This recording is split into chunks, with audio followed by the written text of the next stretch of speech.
இன்று காலை ஒரு துக்க செய்தி. என்னோடு சமகாலத்தில் பணியாற்றியவர், தமிழ் திரையுலகத்தில் தனக்கென்று ஒரு தனி முத்திரையை பதித்து தனி கொடி நாட்டியவர், என் இனிய நண்பர் எழுத்தாளர் இயக்குனர் கே. பாக்யராஜ் அவர்களார். அவர் மாரடைப்பால் மறைந்து விட்டார் என்ற துக்க செய்தி என் காதுக்கு எட்டியது. கவலை என்னுடைய மனதை போட்டு வாட்டு என்று வாட்டியது. காரணம், சமீபத்தில் தான் அவருடைய 50 ஆண்டு காலம் அவர் திரையுலகத்தில் பணியாற்றியவர் ஒரு பொன்விழாவை காண்கிறார் என்று அவருக்கு ஒரு விழா எடுத்தார்கள். அந்த விழாவிலே அவரை பாராட்டுவதற்கு எண்ணற்ற பேர் வந்திருந்தார்கள். நம்முடைய சூப்பர் ஸ்டார் ரஜினிகாந்த் ஐயா அவர்கள் வந்திருந்தார். நம்முடைய ஆந்திர மாநிலத்தினுடைய நட்சத்திரமாக கொடிகட்டி பறக்கும் நட்சத்திரமாக இருக்கக்கூடிய அண்ணன் மோகன் பாபு அவர்கள் வந்திருந்தார்கள். அந்த விழாவிற்கு நான் வர வேண்டும் என்று என்னை பாக்யராஜ் விரும்பி அழைத்தார். நான் சாதாரணமாக இப்போ எந்த விழாவுக்கும் போகிறதில்ல, தவிர்த்திருக்கேன். ஆனால் என்ன நினச்சேனோ தெரியல. அவர் ராஜேந்தர், நீங்கள் நானும் சேர்ந்து ஒரே சமகாலத்தில் இருந்தோம். என் காலத்திலே நீங்கள் திரையுலகத்தில் நம்ம 2 பேருமே நம்மளெல்லாம் போட்டின்னு சொல்லுவாங்க. ஆனால் நீங்கள் எனக்கு நல்ல நண்பர். நீங்கள் நானும் சேர்ந்து எந்த படத்துலையுமே பணியாற்றலை, அதனால் நீங்கள் வரணும்னு ரொம்ப நாத்து என்னை கூப்பிட்டார். அவர் அத்தனை முறை என்னை வற்புறுத்தி கூப்பிட்டது என்னோட மனசு ரொம்ப வாட்டினுச்சு. சரின்னு சொல்லிட்டு அந்த விழாவில் போய், சமீபத்தில் தான் அந்த விழா நடந்தது. அந்த விழாவில் போய் மனதார மனசு விட்டு அவரை பாராட்டிட்டு வந்தேன். எனக்கு அதில் என்னன்னா, இவ்வளவு சமீபமாக அவர் மறைந்து போயிடுவார்னு நான் கனவு கூட நினச்சி பார்க்கல.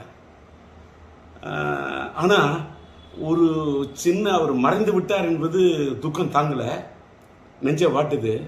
ஆனால் ஒரு சின்ன ஆத்ம திருப்தி என்னன்னா, ஒரு மனிதன் மறைந்து விட்ட பிறகு இன்னைக்கு நான் இரங்கல் செய்தி போடுறேன், எல்லாருக்கும் ஆறுதல் தெரிவிக்கிறேன். ஆனால் அவர் உயிரோடு இருந்தப்பவே, அவருக்கு ஒரு பாராட்டு விழா நடந்தப்ப அவருடைய காது குளிர, அவருடைய மனம் மகிழ, ஒரு சமகாலத்தில் என்னை விட ஒரு சீனியர் மூத்தவர், அவரை போய் நான் மனதார பாராட்டிட்டு வந்தேன் அப்படிங்கிறத நினைக்கும் போது எனக்கு ரொம்ப ஒரு மனசுக்கு நிகழ்ச்சியாக இருக்குது. அதோட இன்னொரு நிகழ்ச்சி என்னன்னா, நானும் அவரும் எந்த படத்துலையும் சேர்ந்து பணியாற்றலன்னு சொன்னார அப்படின்னு சொல்லக்குள்ள, என்னுடைய இனிய நண்பர் சாய் ரமணி அவர்கள் இயக்குனர், அவர் இப்போ ஒரு படம் எடுத்துக்கிட்டு இருக்கார், கன்னடத்து பைங்கிலின்னு ஒரு படம். அந்த படத்துக்கு நான் பாடல் எழுதி இசையமைச்சிட்டு இருக்கேன்.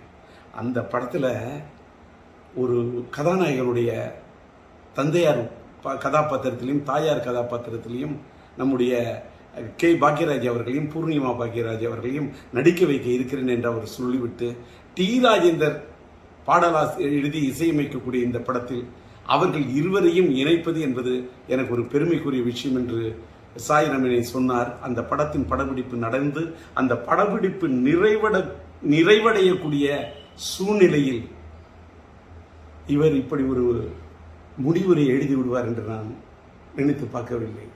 எல்லாத்துக்கும் மேலே இன்னைக்கு தென்னிந்திய திரைப்பட ரைட்டர்ஸ் அசோசியேஷன் எழுத்தாளர் சங்கத்துடைய தேர்தலுக்காக இன்று காலையில் அவர் மனு தாக்கல் செய்வதற்காக கே. பாக்யராஜ் அவர்கள் தன்னை தயார்படுத்தி கொண்டிருந்திருக்கார்.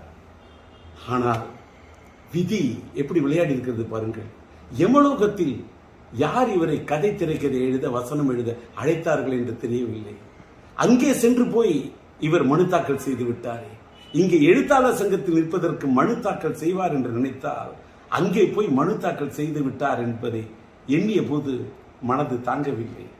எல்லாத்துக்கும் மேல 16 வயதிலே படம், மறைந்துவிட்ட இயக்குனர் இமயம் பாரதிராஜா அவர்களுடைய முத்திரை படைத்த படைப்பு. அந்த படைப்புலே அவரோடு தூணோடு தூணாக நின்று, தோளோடு தோளாக நின்று, அவரோடு ஒத்துழைத்து, அவரிடத்தில் ஒருங்கிணைந்து பணியாற்றிய ஒரு அற்புதமான ஒரு துணை இயக்குனராக, இணை இயக்குனராக இருந்த பாக்யராஜ் அவர்கள், அவருக்கு இணையாக அத்தனை படங்களில் பணியாற்றியவர். கிடைக்க போகிற ரயில் என்றும், புதிய வார்ப்புகள் என்றும், சிகப்பு ரோஜாக்கள் என்றும் அத்தனை படங்களில் அவரோடு உடனிருந்து பணியாற்றியவர்.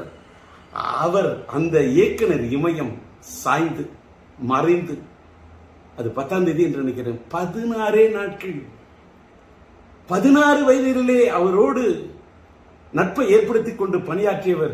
அவர் பிரிந்து விட்டார், அவரோடு பணியாற்றினேன். அவர் பிரிந்து 16வது நாளிலேயே நானும் பிரிந்து விடுவேன் என்று. இன்னைக்கு 27. இந்த மண்ணை விட்டு பாக்யராஜ் போறாருன்னா 16 வயதினிலே அந்த படத்துல அதுல இருக்கக்கூடிய எண் 16.